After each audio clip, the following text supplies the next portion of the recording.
The earth was a formless void, shrouded in darkness.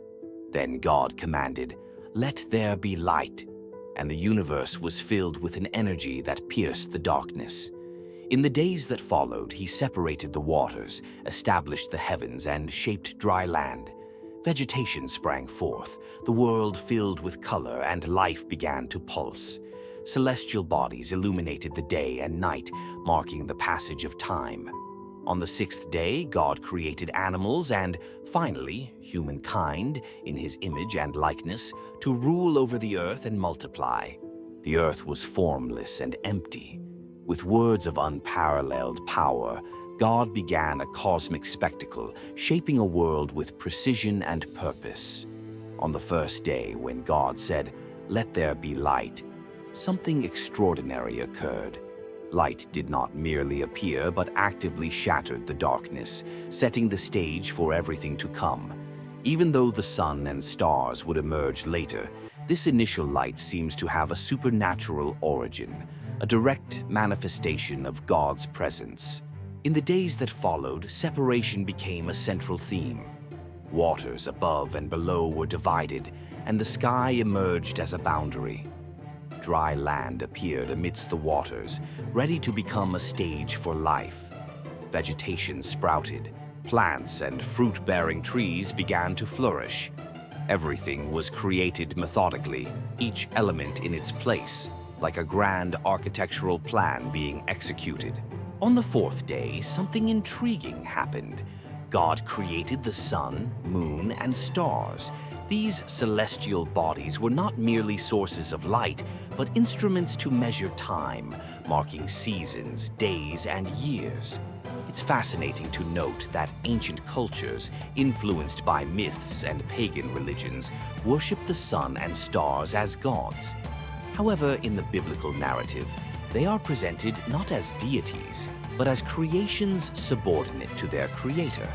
The creation of animals marked a significant transition. In the seas, magnificent creatures began to swim. In the skies, birds filled the space with their beauty and freedom. On land, a parade of diverse creatures appeared, from small and quick animals to large and majestic ones. The variety was immense, and everything was made according to its kind. This detail is important as it points to order and an intentional plan to maintain biodiversity in balance. Finally, on the sixth day, the narrative reached its climax. God said, "Let us make mankind in our image, in our likeness." With that, humankind was created uniquely, distinct from everything that came before. Unlike the animals, which were also masterpieces, men and women were given something extraordinary, a spirit, a direct connection to the Creator. This likeness to God is not merely physical, but also spiritual, moral, and intellectual. They were made to reflect God's character, to govern creation with wisdom and care as divine representatives on earth. The mandate given to men and women to subdue the earth and multiply is fascinating. It does not mean exploitation or destruction, but stewardship and protection. It's as if God presented the world as a gift, entrusting humanity with the responsibility of its care. This aspect remains profoundly relevant today, particularly in light of environmental and ethical issues. Then, on the seventh day, God rested.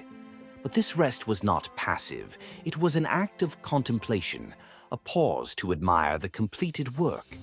He sanctified this day, making it special and set apart from the others. This idea of sacred rest became a cultural and spiritual foundation for societies throughout history.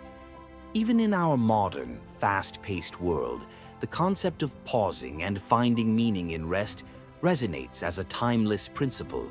There is also something profoundly poetic about how the story of creation is told.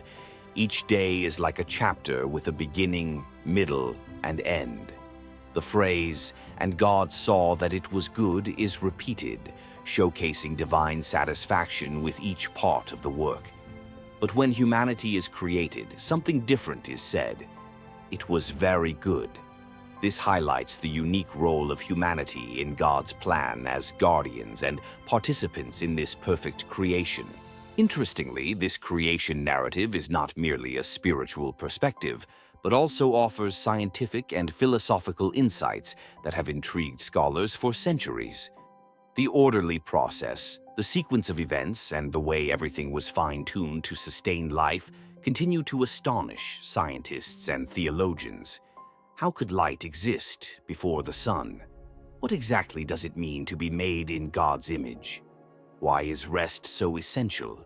Creation is not just a story about the beginning of the world. It is a narrative that speaks directly to our hearts, reminding us of where we came from, who we are, and what has been entrusted to us. It calls us to live with purpose, in harmony with the world around us, and with the Creator who initiated it all. After creating the world, God turned his attention to a special masterpiece, the Garden of Eden. This was no ordinary place. It was carefully designed to be the perfect home for humanity. Every tree, every plant, every detail was planned with purpose. The description of Eden portrays a scene of extraordinary beauty. Crystal clear rivers flow abundantly, bringing life to everything around them. Majestic, lush trees not only enhance the scenery, but also generously provide food effortlessly. Eden is more than a garden. It is the embodiment of divine provision, where humanity would not need to toil or suffer to survive. The four rivers mentioned, Pishon, Gihon, Tigris, and Euphrates, have been subjects of debate for centuries. Many have tried to pinpoint their exact location, linking them to the Fertile Crescent, a region considered the cradle of civilization. Others see these rivers as symbols of something greater, representing the abundance and fullness flowing directly from God. The fact that Eden is the source of these rivers reinforces the idea that it was the center of creation, where life began and spread to the rest of the world. At the heart of Eden stood the two most mysterious trees in history, the tree of life and the tree of the knowledge of good and evil. The tree of life was a source of immortality and spiritual fullness. Eating its fruit meant being in constant communion with God, living a complete and eternal existence. Meanwhile, the tree of the knowledge of good and evil carried a warning, a prohibition. This limit, given by God to Adam, was not arbitrary. It symbolized freedom of choice and the responsibility that comes with it. God created humanity as free beings, capable of obedience or disobedience, of following or rebelling. Adam, formed from the dust of the earth and animated by the divine breath, is described as a unique being. He is not merely flesh, but also spirit, reflecting the very essence of God. The breath of life that animates him serves as the connection between the physical and the divine, transcending all other creations. God gave Adam a special mission: to care for the garden. This mandate was one of the first expressions of the partnership between Creator and humanity. Caring for Eden was a call to participate in God's creative work, preserving the perfection he had established. When God saw that it was not good for man to be alone, he devised an extraordinary solution. The creation of woman was an act that went beyond functionality. It was profoundly relational. God put Adam into a deep sleep and formed Eve from his rib.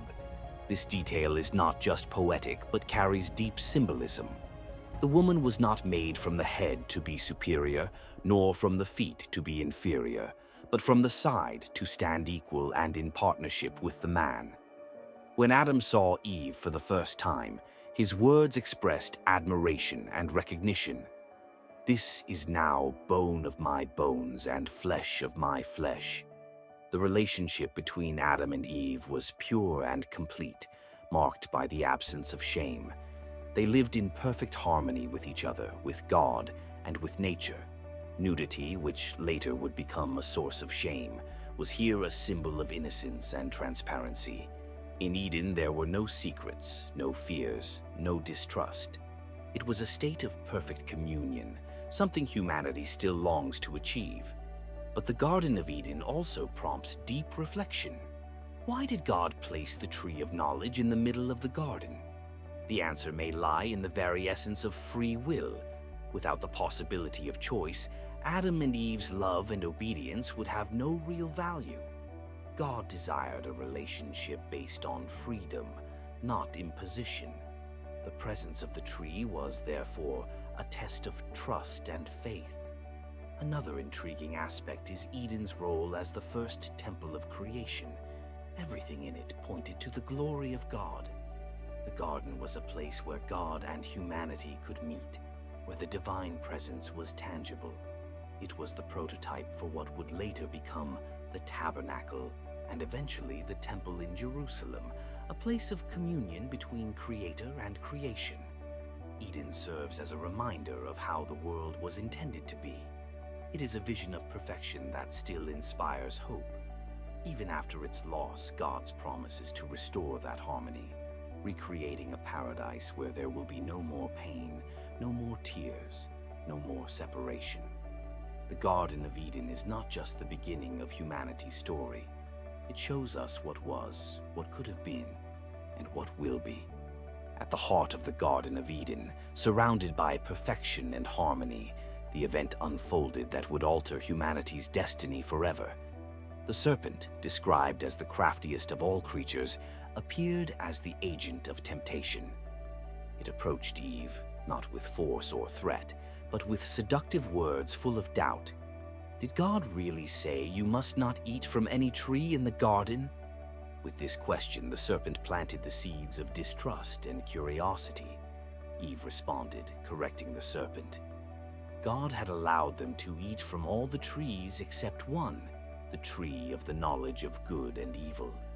But the serpent persisted, denying the consequences of disobedience. You will not surely die, for God knows that when you eat from it, your eyes will be opened, and you will be like God, knowing good and evil. These words were irresistible. The promise of becoming like God was too tempting to ignore. Eve looked at the fruit. It was pleasing to the eye and appeared good for food. Without further hesitation, she took it and ate. Adam, who was with her, also partook. At that moment, something changed.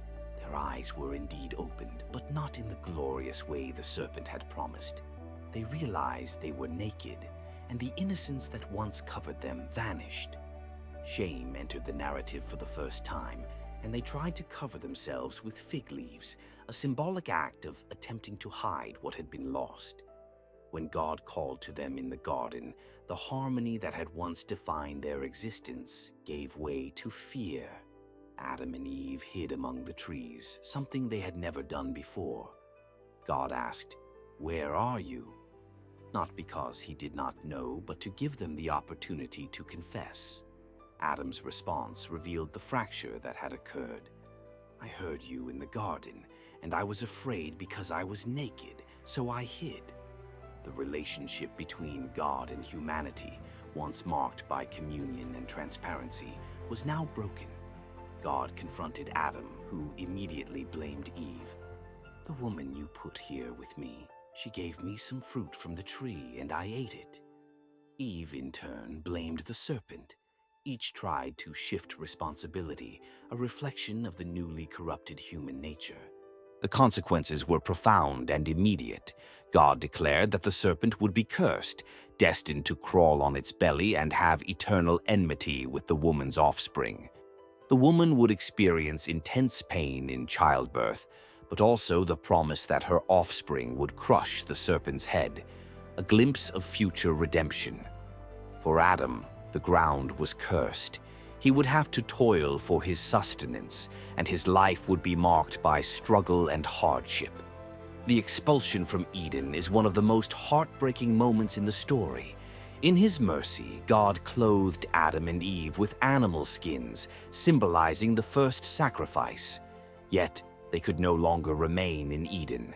Cherubim with a flaming sword were placed to guard the entrance, preventing access to the tree of life. Humanity, which once had immortality at its fingertips, was now condemned to experience death. The fall of man is a portrait of human fragility in the face of temptation and the devastating consequences of sin. But even in this dark scenario, there is a glimpse of hope. The promise that the offspring of the woman will crush the serpent points to a future where this separation will be restored. Interestingly, many details of this narrative have been interpreted in diverse ways throughout history. The serpent is seen as a representation of evil or even Satan, but its presence in Eden raises questions. Why did God allow its entry? This leads us to the idea of free will, the freedom God gave man to choose to obey or not. Without this freedom, love and obedience would not be genuine. Another intriguing point is the role of the forbidden fruit. The narrative does not identify the fruit, leaving room for speculation. Some say it was an apple, but this is nothing more than a popular tradition. The real meaning of the fruit lies in its function. It represents the choice to trust in God or yield to temptation. Eating the fruit was not just an act of disobedience, but a decision to seek independence from God. The expulsion from Eden is both an act of judgment and mercy. If Adam and Eve had continued access to the tree of life, they would have been forever trapped in their fallen condition without the possibility of redemption. God expels them so that, at some point, reconciliation will be possible. The fall of man is not just the breaking point in the story of creation. It is also the beginning of the plan of redemption. Even in disobedience, God does not abandon man. He leaves a way open for the lost relationship to be restored, a path that would begin with sacrifice and end with victory over death. After the expulsion from Eden, Adam and Eve begin a new phase of humanity, marked by struggle, pain, and hard work. They now live outside of paradise, facing the consequences of the fall. Even so, God does not abandon them. The birth of their children inaugurates the story of human descendants, and with it, the profound impact of sin and redemption. Adam and Eve's first son is Cain, followed by Abel. From the beginning, their lives reflect the new challenges of humanity. Cain, a farmer, works the cursed land, while Abel, a shepherd, tends the flocks. When the time comes to offer sacrifices to God, Abel presents the best of his firstborn, his most valuable. Cain, on the other hand, offers the fruits of the earth, but without the same dedication and reverence. God accepts Abel's offering but rejects Cain's. This is not only about the sacrifice itself, but about the heart behind it. Cain's anger and jealousy ignite, and he makes a tragic decision. He invites Abel into the field and kills him, committing the first murder in human history. This act, a direct consequence of the fall, demonstrates how quickly sin corrupted even the most sacred bonds. When God confronts Cain, he asks a devastating question: "Where is your brother Abel?" Cain responds coldly, "Am I my brother's keeper?" This question echoes to this day, forcing us to reflect on our responsibility to one another. Abel's blood cries out from the ground, and God declares Cain's sentence. He will be cursed and wander as a fugitive, always bearing the marks of his crime. However, even here, we see divine mercy. God places a mark on Cain, protecting him from being killed in vengeance. Even in judgment, God shows compassion. The story of Cain and Abel is the beginning of the narrative of Adam's descendants. After this tragic episode, Adam and Eve have another son, Seth, who is described as a new hope, a sign that the righteous lineage will continue. Through Seth, humanity begins to call upon the name of God again, suggesting a return to faith and communion with the Creator. The genealogy from Adam to Noah, described in the biblical text, reveals something fascinating: the extraordinary longevity of the first men. Adam lived 930 years, and his direct descendants also reached impressive ages. This raises questions about the nature of the pre-flood world, which seemed to sustain long and vigorous lives. Some scholars suggest that this may relate to a purer environment, free from the degradations that would come over time. Another intriguing aspect is how the genealogy connects creation to the plan of redemption. Each generation is a bridge leading us to Noah's birth, the man chosen by God to save humanity from imminent destruction. However, this period also marks the beginning of human practices that reflect both progress and corruption. Advances in cultures and technologies are briefly mentioned, from working with metals to music and poetry, but not without cost. Violence and evil grow as humanity moves further away from God. Cain's lineage becomes synonymous with rebellion, while Seth's lineage stands out as the hope of reconciliation.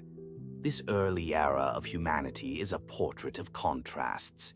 On one hand, we see the beauty of creation continuing through Adam's descendants, with new generations growing and exploring the world.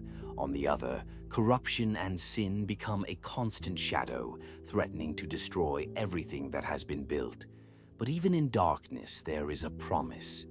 God has not given up on humanity. He continues to work through the generations, preparing the way for a new chance. The world, once created in perfect harmony, now finds itself in a spiral of corruption and violence. Humanity, multiplying rapidly, begins to stray further from God's original purpose. The choices made by Adam's descendants result in a world dominated by wickedness. The Genesis narrative describes a devastating scene. The earth was corrupt before God and filled with violence. In this dark period, God's heart is deeply grieved. The Creator, who once looked upon his work and declared it very good, now observes the destruction wrought by humanity. God's decision is as surprising as it is anguishing.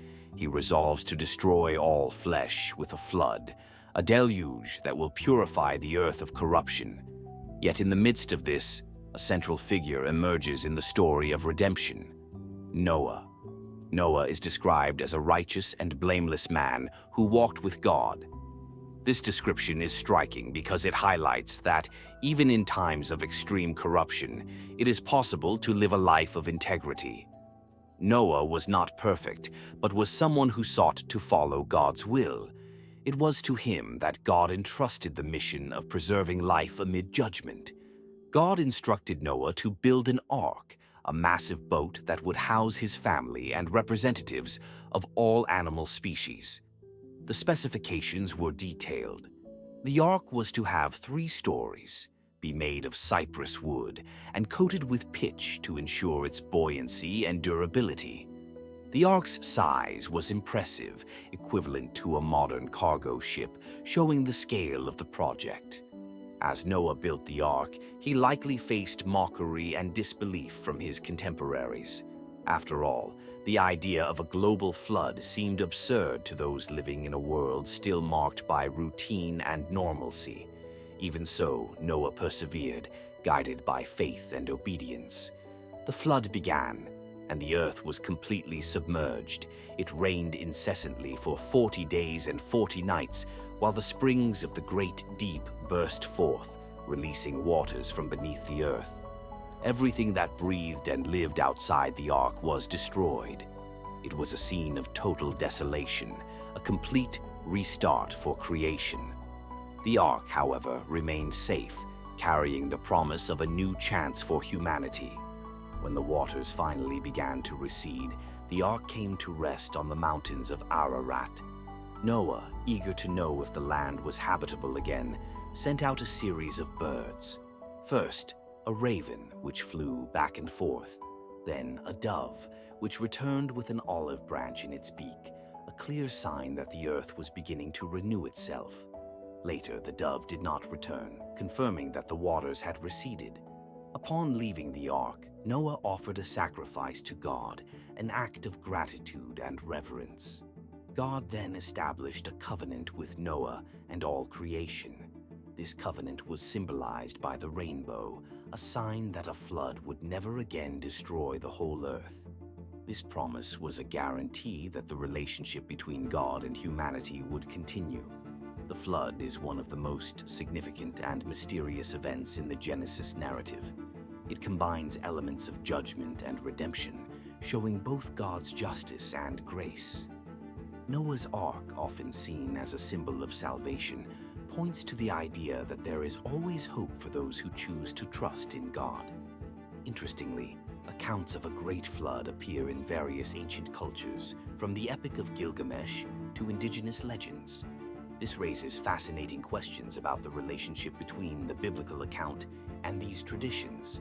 Although the details vary, the idea of a cataclysmic event shared by so many civilizations reinforces the magnitude and memory of this occurrence.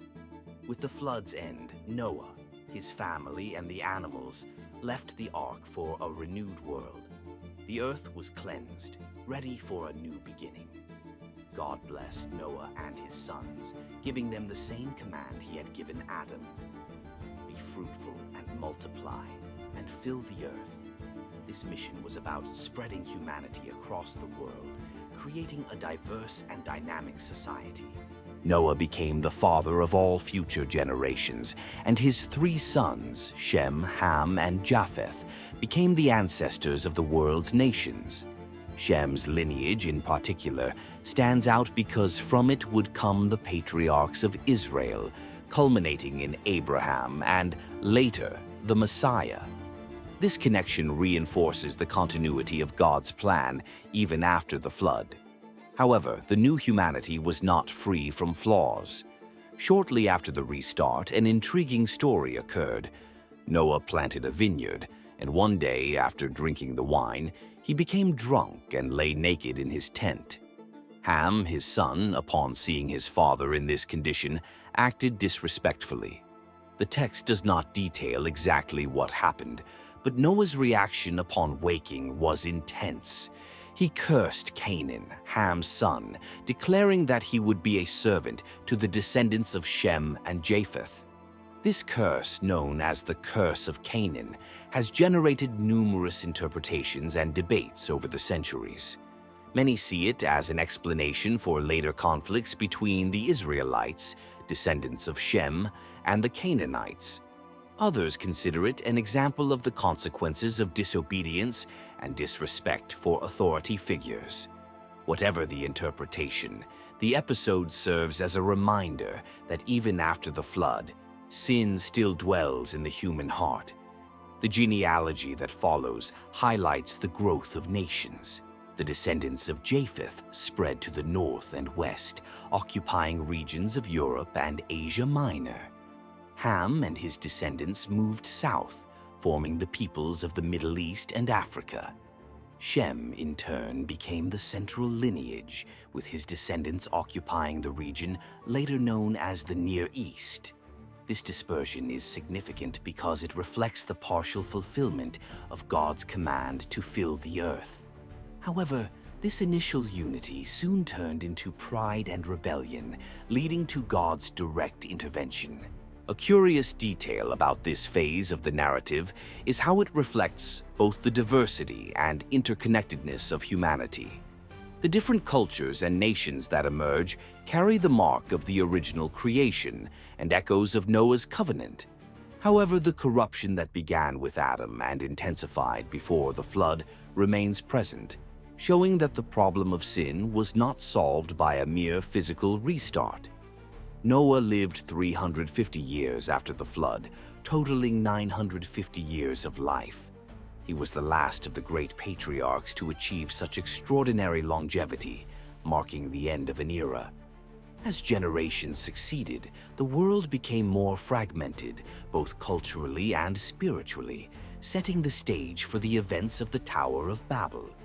As the nations grew after the flood and Noah's descendants spread across the earth, this movement did not follow God's order to fill and subdue the world. Instead, a collective decision emerged that would change the course of humanity. They chose to unite in one place to build a tower that would reach the heavens. The chosen location for this grand undertaking was a plain in the land of Shinar, a region later known as Babylon. United by a common language, the people began working with a singular purpose: to build a monumental tower as a symbol of their strength and independence. The biblical narrative captures their intentions. "Let us make a name for ourselves, lest we be scattered over the face of the whole earth." This statement is revealing. The construction of the tower was not merely an architectural project, but a declaration of rebellion against God. They sought to create a legacy independent of the Creator, a society centered on human glory rather than divine obedience. The tower itself, often associated with ziggurats, tiered structures common in Mesopotamia, was a symbol of ascension to heaven, a challenge to the order established by God. God, observing the efforts of humanity, intervened. He recognized that their unity in a common language allowed their corrupt hearts to advance in rebellion more quickly. Indeed, they are one people, and they all have one language. This is only the beginning. Now nothing they plan to do will be impossible for them. With this, God decided to confuse their languages, disrupting their communication. Imagine the chaos that must have followed. Workers unable to understand one another, teams dissolved, instructions lost. The construction was abandoned, and the people were scattered across the earth. The tower, which was meant to be a symbol of human unity and glory, became a reminder of humanity's limitations and dependence on God. From there comes the name Babel, meaning confusion. The story of the Tower of Babel illustrates humanity's tendency to challenge God, attempting to build a life independent of the Creator. It echoes what happened in Eden when Adam and Eve sought knowledge outside the boundaries set by God. Here, the pursuit of self-glory and security once again resulted in judgment. Interestingly, this episode also offers a fascinating perspective on the dynamic between God's sovereignty and human freedom. The dispersion at Babel is an act of mercy. By confusing the languages, God interrupted a path of self-destruction humanity was treading. He preserved diversity as a reflection of his creativity, while preventing the centralization of evil. The narrative of Babel deeply resonates with our modern era.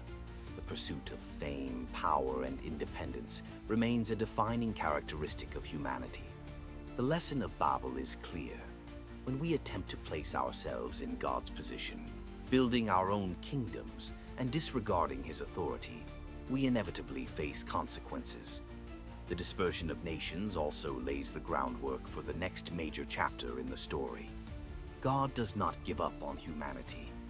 From the confusion at Babel, he begins to reveal his plan to restore the lost communion. This plan will find its fulfillment in Abraham, who will be called to be the father of a nation destined to bless all others. Thus, the Tower of Babel is not a mere interruption in the divine plan. The unity lost in that moment will one day be restored when nations, gathered together, glorify God as one, each with their own language and culture. With the dispersion of nations following the confusion of languages at Babel, the focus of Genesis shifts dramatically. Up to this point, the story was about humanity as a whole. Now it narrows, concentrating on a specific lineage, the descendants of Shem, Noah's son.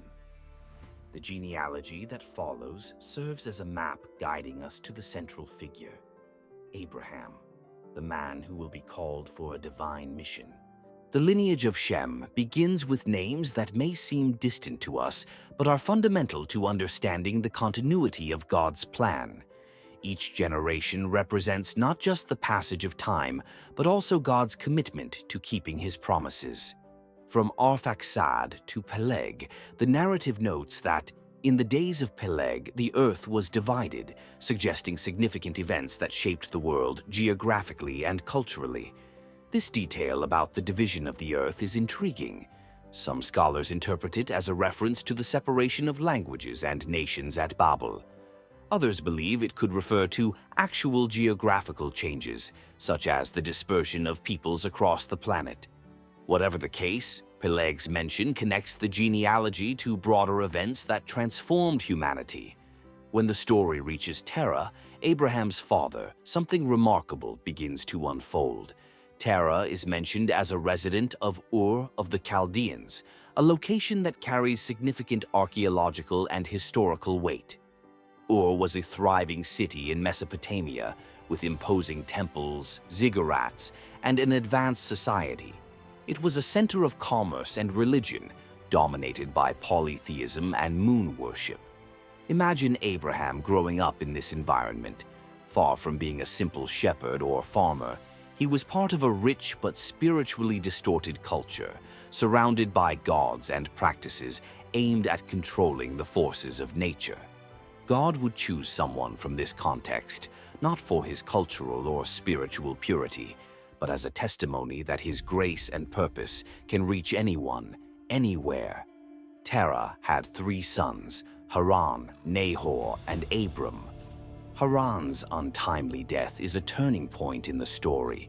He left behind Lot, his son, who would become a central figure in future events. Haran's loss likely deeply affected the family, prompting Terah to leave Ur and begin a journey to Canaan. However, they did not complete the journey, settling instead in the city of Haran.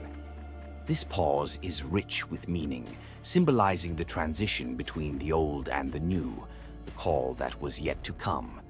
Then the name emerges that will change history: Abram. Though he had no great achievements to his name at this point, his specific mention in the text sets him apart. What makes him special is not what he has done, but what God will do through him. It's worth noting that Abram was married to Sarai, who, as the text notes, was barren. This detail will become the center of a great dilemma and later a great miracle.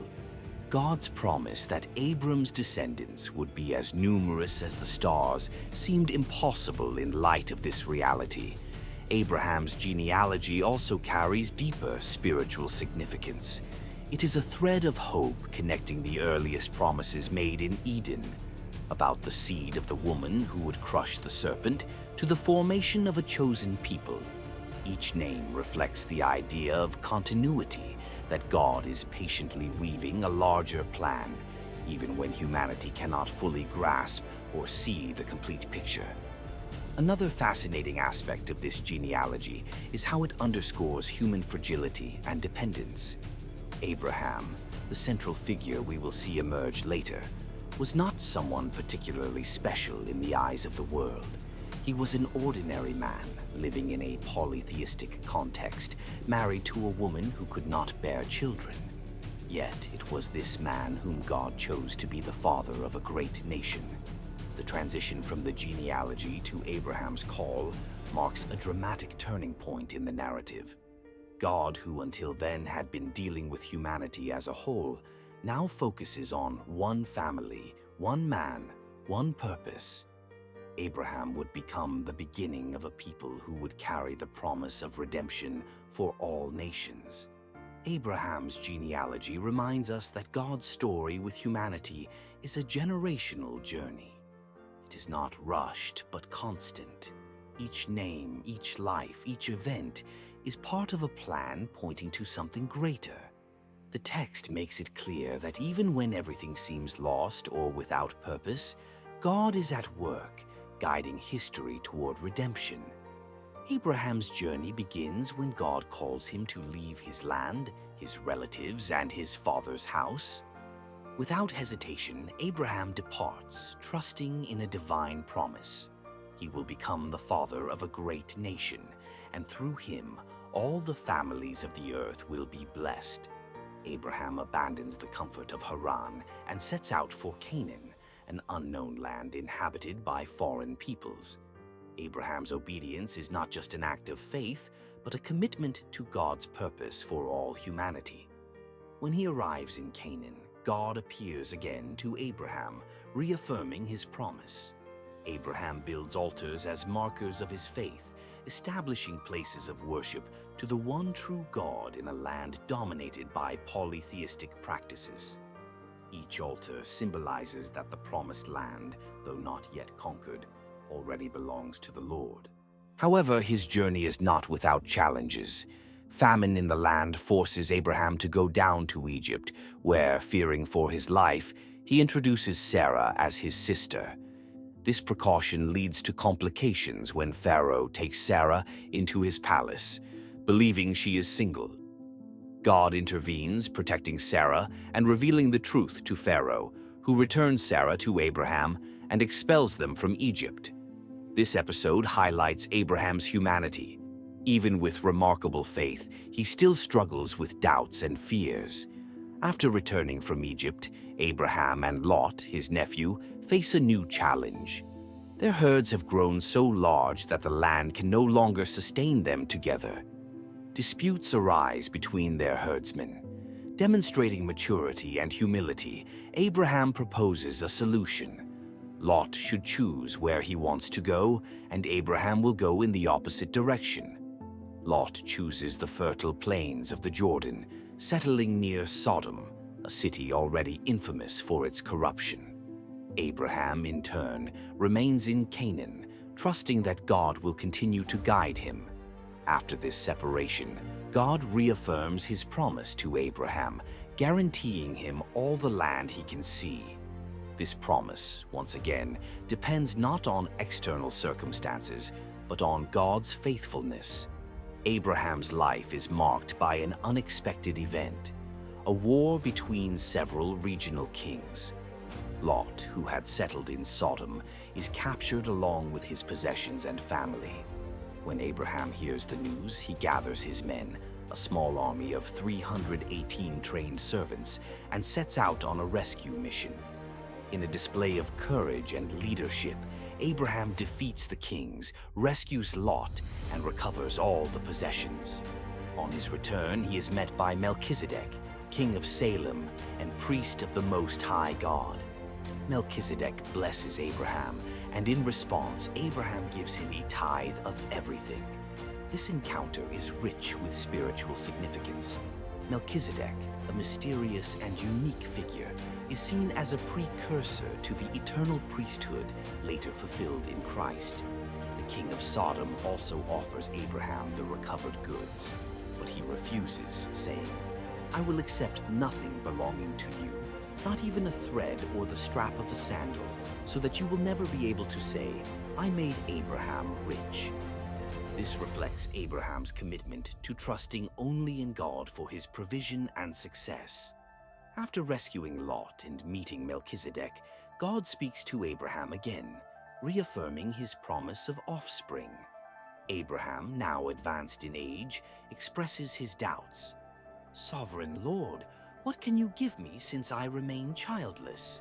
He questions how he could become the father of a great nation if Sarah remains barren and he has no direct heirs. God, however, takes him outside and challenges him to look at the sky.